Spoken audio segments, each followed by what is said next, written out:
there you go mga kagala. Finally, nakarating tayo ng Philippine Arena, no? Naligaw tayo. Hinabot tayong 2 hours sa biyahe dahil hindi natin kabisado ang ruta.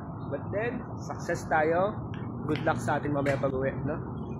For now, pahinga muna tayo. Later natin problemahin yung ruta natin pabalik.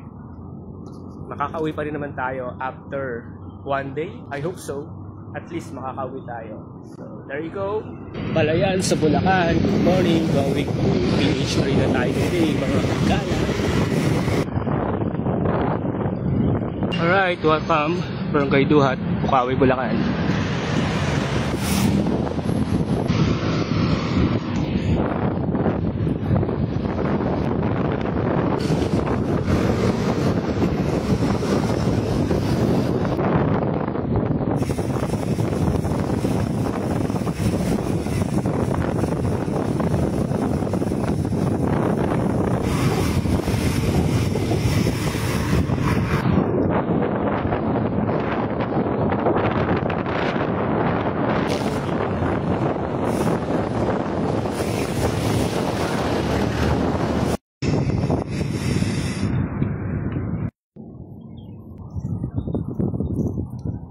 Tala ni Jello welcomes you to Philippine Arena. Alright, bye-bye for now.